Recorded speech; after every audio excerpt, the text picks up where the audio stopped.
I brought 3. First rule of being a carny: no sitting down on the job. Yeah.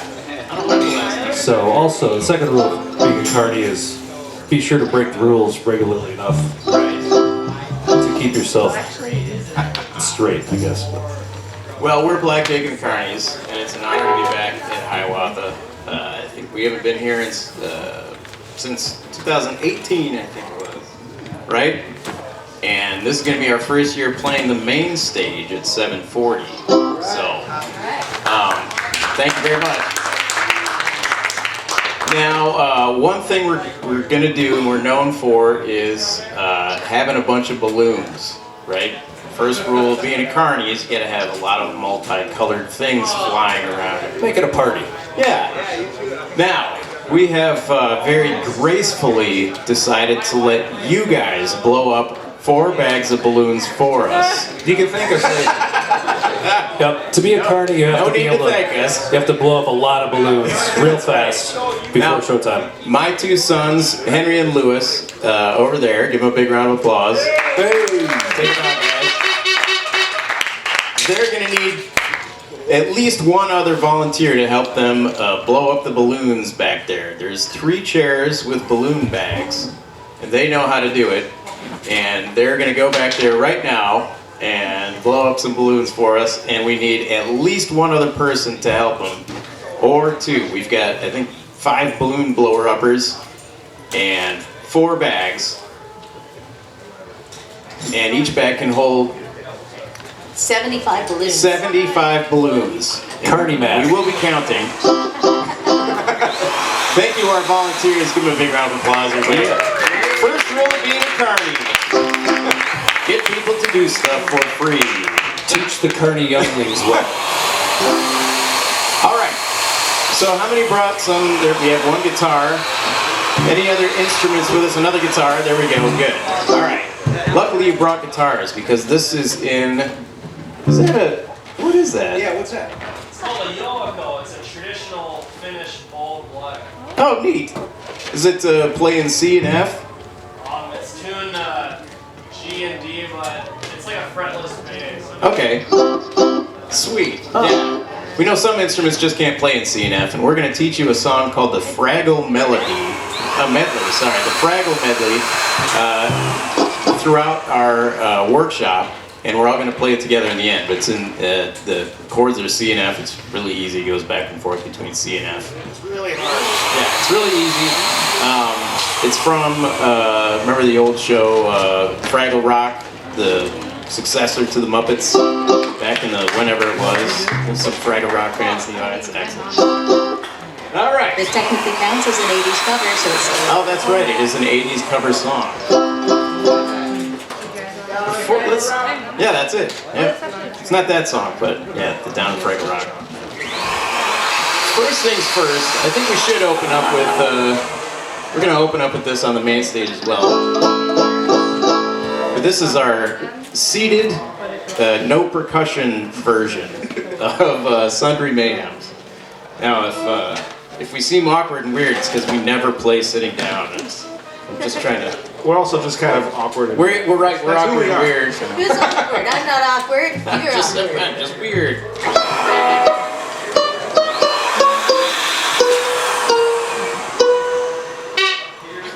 There's some percussion.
That was original, wasn't it, Jake? It was yes, I wrote that one. I mean, it's obviously based off of March of the Gladiators, the old circus tune. Now, if there are any real banjo players in the audience, my apologies. You might have noticed that I'm not actually playing banjo in any sort of Scruggs style or in an Appalachian old-timey clawhammer style. So somebody asked me last Friday after our set how they could learn to play banjo like me, and I'll tell you exactly what I told them. This is the truth. You read a How to Play Banjo book the easy way halfway through the first paragraph, and then you say, oh, I can do that, and then you proceed to do it wrong for a couple of months. Finish the paragraph, realize it's far too late to turn back, and throw away the book. That's how you play banjo the crabgrass way, the Black Jake the Carnies way. So basically what I do is, I just kind of alternate, right, with the thumb, kind of claw hammering, and then I strum just by flicking my forefinger, and I have a special pick that I made.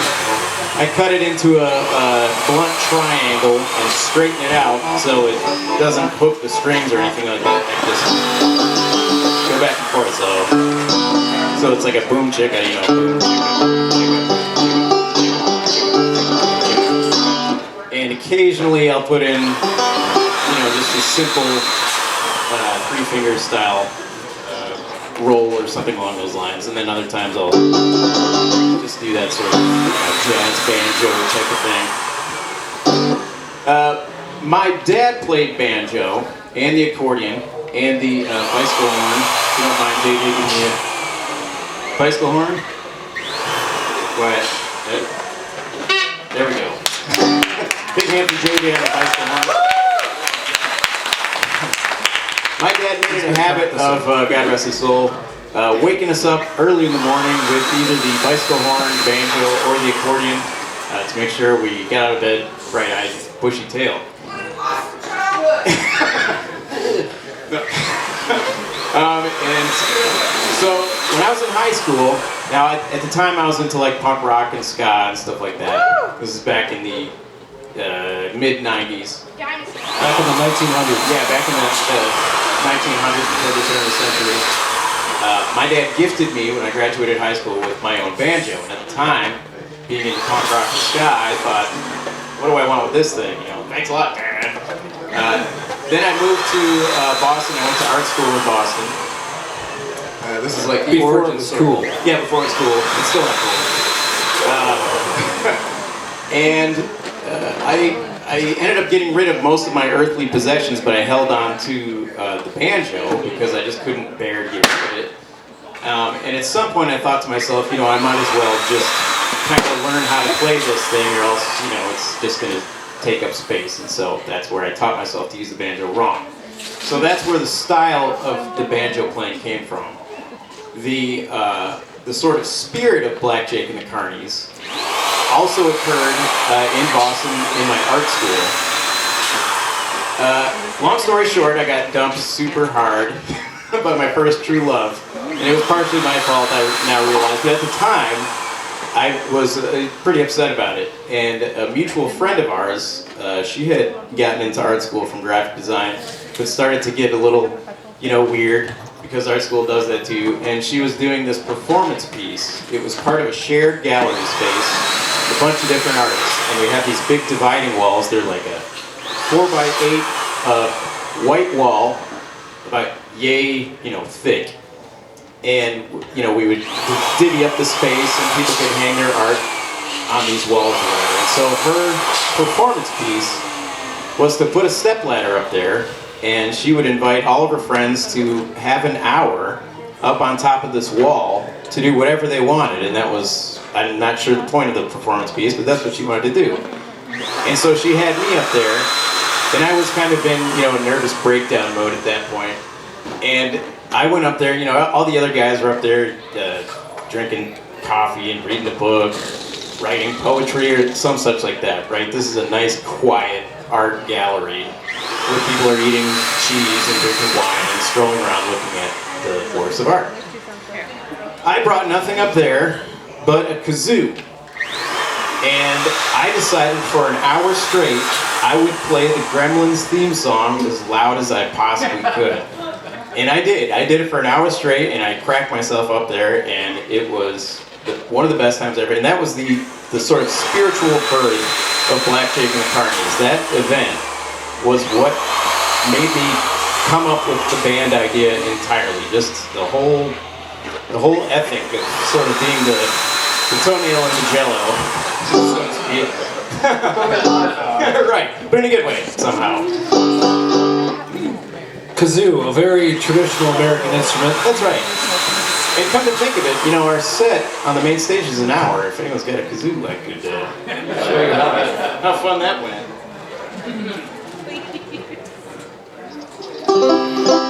So the Fraggle Medley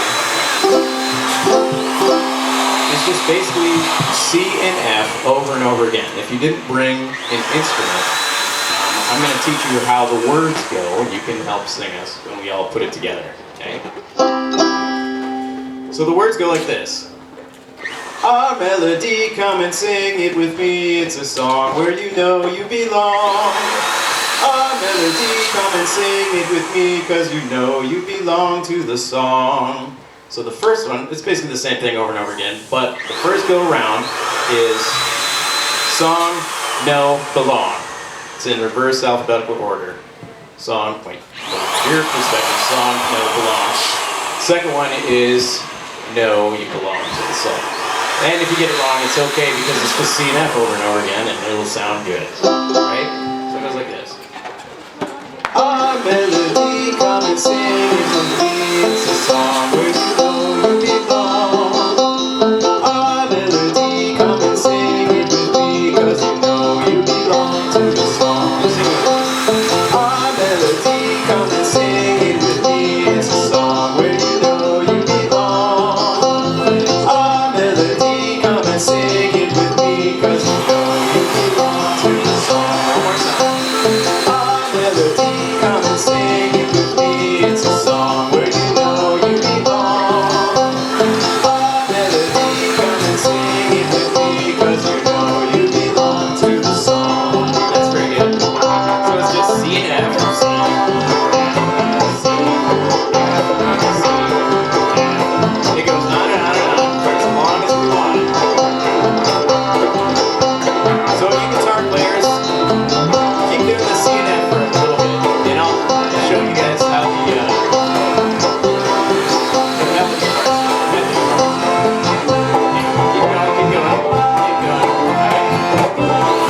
So there are multiple parts that we're all going to do together for a while, and then we're going to do them in rounds. Okay? So this is part A. Part A is the easy part, besides the C and F.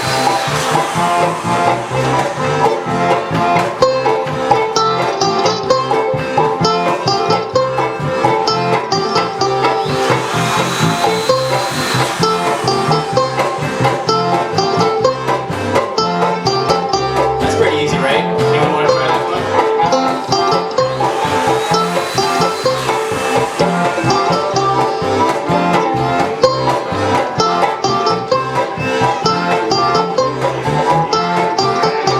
That's good. Now part B, keep on going. Part B is a little harder. Not that much though.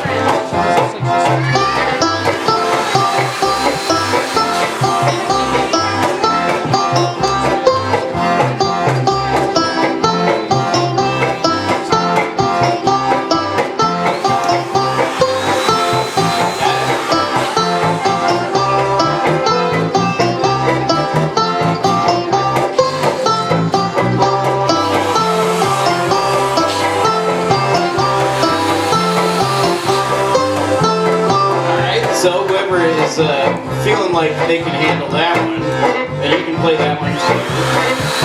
Now part C is a little tough. I might screw it up, so I'm not used to sitting down like that. So forgive me in advance.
So there's a certain amount of showmanship that is involved in Black Jake and the Carnies. I would hope that's apparent. Clearly. Most people would not be foolish enough to put a bunch of lights at 110 voltage in their banjo, which is why it sounds a little bit like a toy piano instead of a banjo. It affects the acoustics, but totally worth it. If you want to know how many times I've shocked myself, only 4 times. That's pretty good. It is better to look good than it is to feel good. That's right. It's a sacrifice for my art. I'm going to show you what it looks like on the inside. So those are the sockets.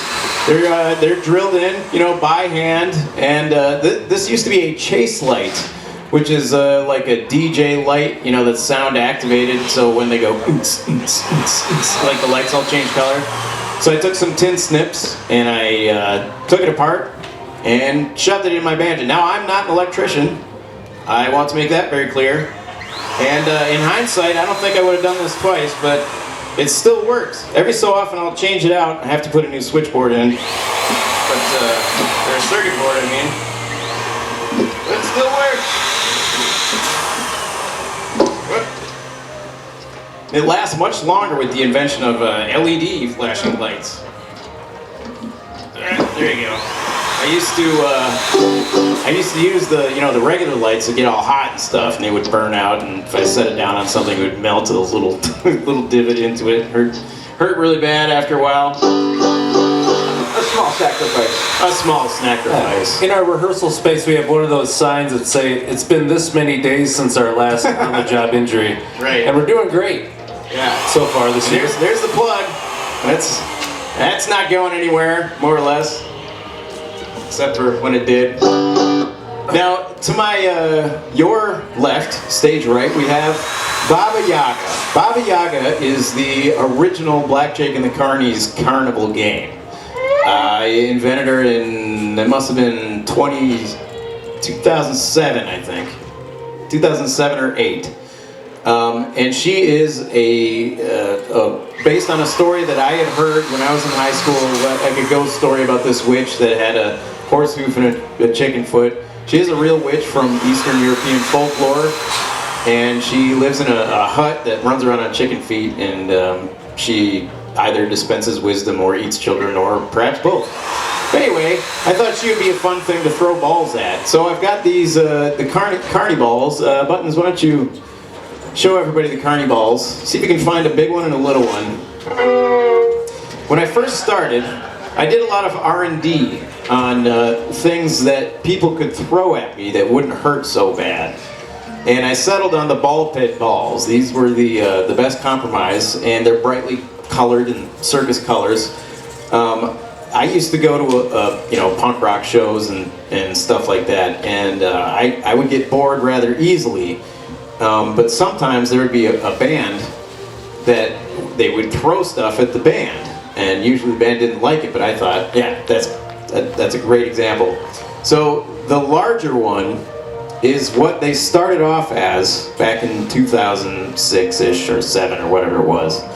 Now, thanks to ballflation, they now make smaller balls for the same price, so they can say, The economy. yeah, it's a bag of 100 balls, but it's a smaller ball. Now, unfortunately, the small balls fly a lot faster and hit a lot harder than the big balls.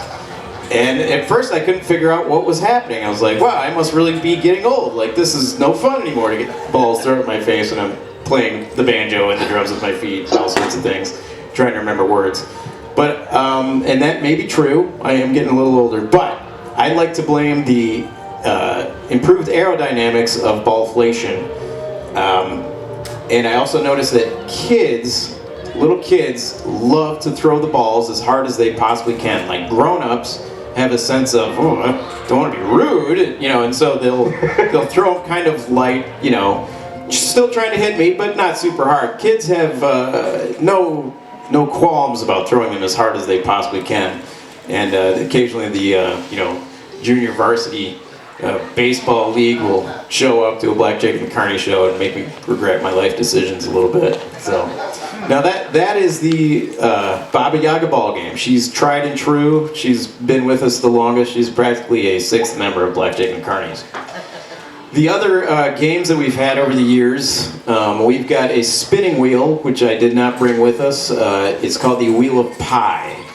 There are some, it's like a pie chart, basically, and you can win a free button, a free sticker, a free, what have I got, a balloon. I used to have a CD on there, but What's the economy? Yeah, the economy. What's a CD? CD, what's that? Speaking of which, we have CDs for sale at the merch tent if you want to collect some antiques. But we also have a bunch of slices that just say pie. Now, guess what happens when somebody spins the wheel and it lands on pie? You get a pie in the face, and we have a bunch of little plates that Buttons puts some whipped cream on, and they get pied in the face. Now, a lot of people accuse me of rigging the game because it lands on pie so often, and it's partially true. I didn't completely rig it on purpose. It's just a little bit off center, and so it lands in the same place every time, and I just happened to put pie on that spot. So I didn't do it, but I took advantage of the situation. And it's always all fun. the Carnies say. Yeah. And that's always fun. Let's see, we also used to have a ping pong game where I had a bunch of ping pong balls with Velcro tabs on them. And our old bass player used to have I made him a coat with Velcro strips on the back in the shape of a skull with different points, that you could get. If you get it in the eye, you get 10 points. If you get it in the nose, you get 20 points or something like that.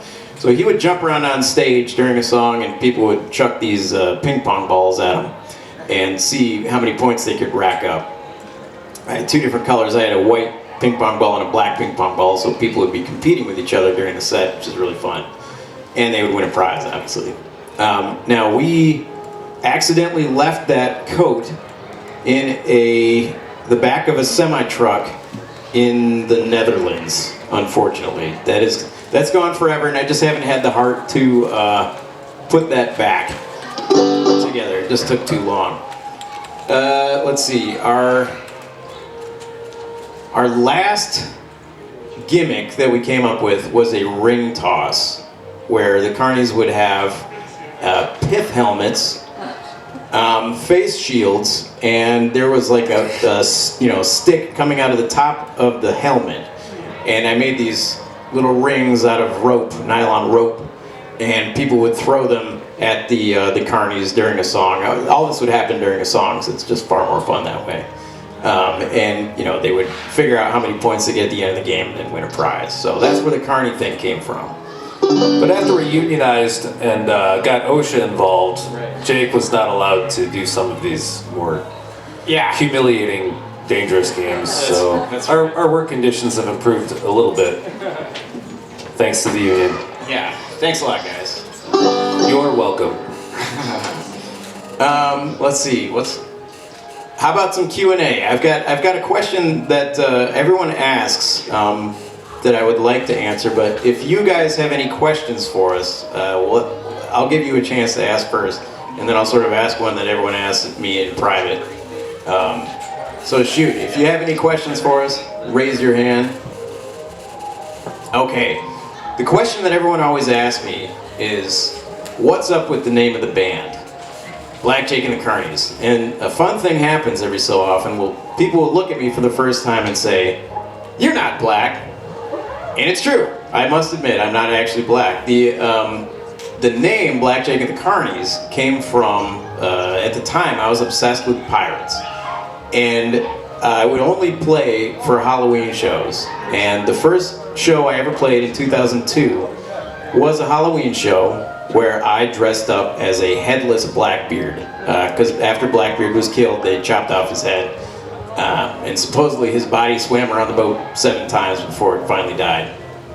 Probably a legend, but I wasn't there, so I don't know. You never know. You never know. So I had this awesome costume with, the pirate coat that went about up to here with football pads and stuff like that, and had a big spear with a skull with a big black beard on it and stuff like that. So I was a headless Blackbeard, but of course my name is Jake, so Black Jake, right? Simple enough. The Carny thing obviously came from the balls and stuff because I had determined well in advance that I wanted to have a band where we did carnival games and things like that throughout the set. So that's where the name Black Jake and the Carnies comes from. Now you know. If anyone ever says, "Hey, why is he called that? What a strange name," that's where it came from. So, You're welcome. you're welcome. Yeah. Let's see. Yeah, we got 15 more minutes, I believe. Where are you guys from? Ypsilanti, Michigan. Ypsilanti. So, you know where Ann Arbor is? Maybe? Okay, way down south.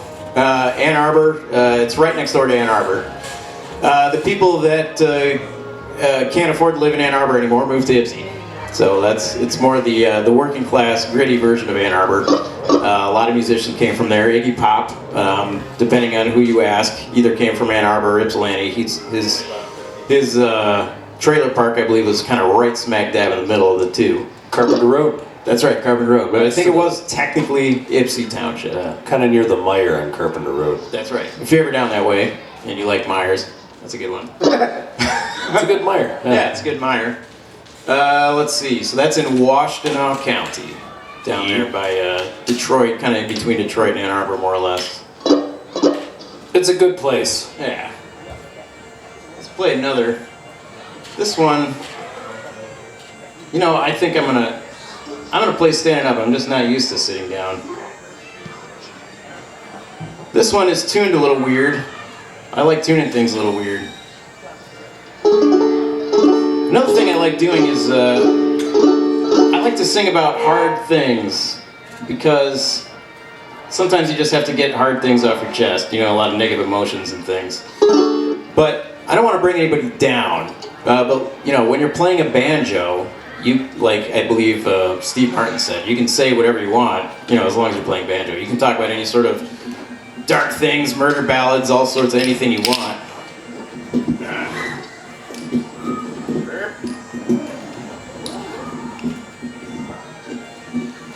There we go. That's more like it. Should we stand too, boss? You don't have to. If you want me to look really stupid and awkward, that's cool. All right.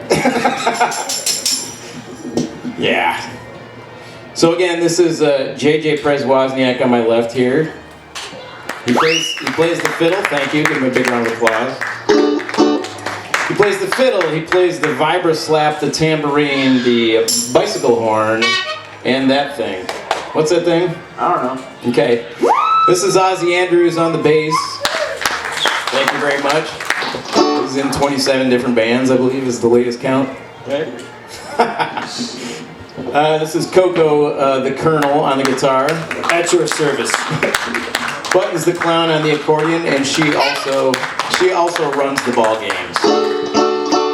Now this is a song about being an entertainer, and I always dedicate this to the other entertainers and the staff, the sound engineers and lighting guys. What do they call those guys? Grips? I can't remember. Lamp lighters. Guys on stilts with the little torches that light all the lamps. If anyone wants to play along, this is going to be a tough one. This is in... Oh, the other thing is I can't read music. Did you know that? It's in the key of D. It's in D. Yeah. I'm musically illiterate. I just go by ear. And if you can't figure it out, just do what we do, which is when we mess up, if you just play it louder and faster, it's fine. That's right. Yeah, throw a ball. Doesn't matter. This one's called All the Difference, and it's about how taking the entertainer's path in life is rather difficult at times. It's sort of it's a long way to the top if you want a rock and roll sort of song. Because the gig life is a little rough, and it can be emotionally taxing to put yourself out there in front of everybody and, screw up sometimes. But then there are, the super highs when everyone absolutely loves you and you're walking on water and it's amazing. So, All the Difference. 1, 2, me and Kyle. Everybody else now.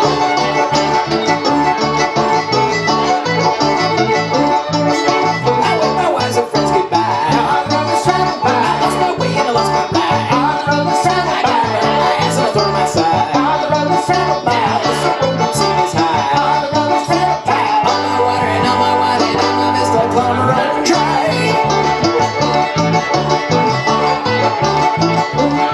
I got broken nose and two black eyes. Got one time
Thank you very much.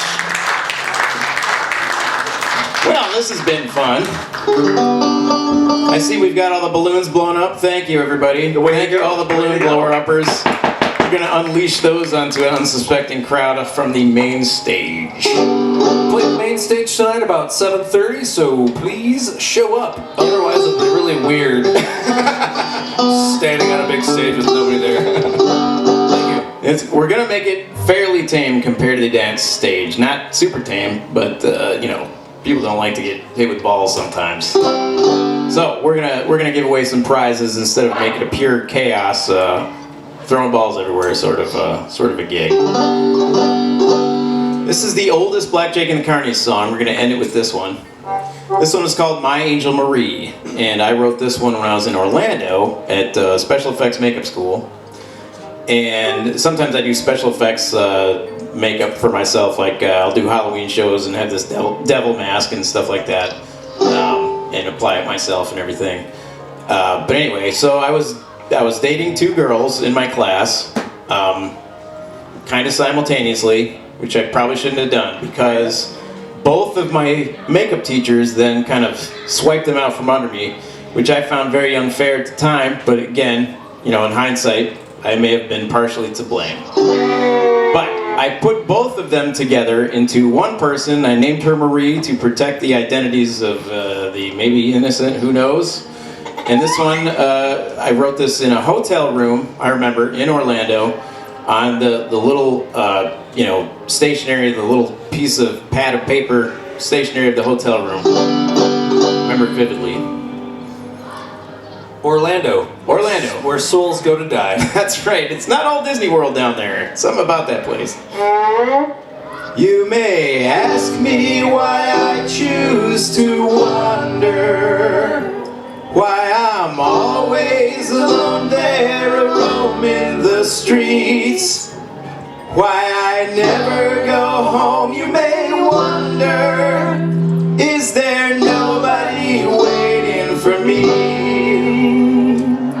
Why I stay here drinking till daybreak, why I ain't settled down yet with somebody sweet.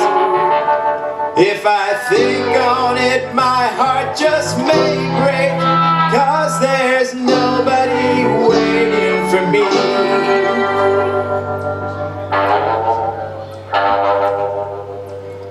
But I once had a girl love me well. Are you somewhere awaiting, my angel Marie?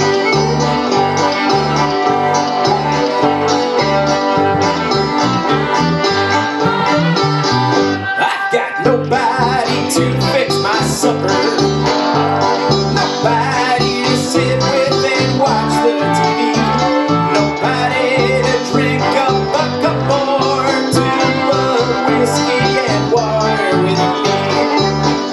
I've got nobody to clean up this mess, nobody to lay with and hold while she sleeps, nobody for buying a white wedding dress, and nobody to wear it for me. But I once had a girl love me well. Are you somewhere waiting, my angel Marie? She said I was lazy, pathetic, and yellow. Now there's nobody waiting for me. I've got nobody for me to walk with, nobody to call up and think I'm funny, nobody to sleep or talk with, and nobody to wake up with me. I've got no one to cry on my shoulder, no one to put my arm around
If I had somebody, I would thank her for saving my sick self from me.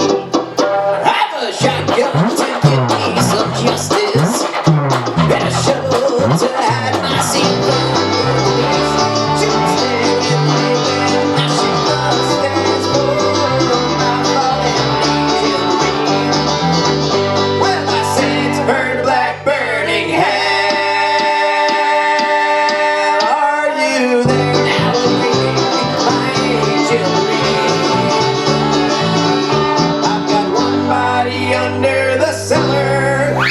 She's there now, we're waiting for me. Well, I once had a girl love me well. Are you somewhere waiting, my angel green? I've got one body under the cellar and nobody waiting for me. But if you can still hear me in hell, are you waiting there for me, my angel Marie? Thank you very much for Black Jake and the Carnies from Ypsilanti, Michigan. You're welcome, and we'll see you on the main stage at 7:40 tonight. Thank you very much.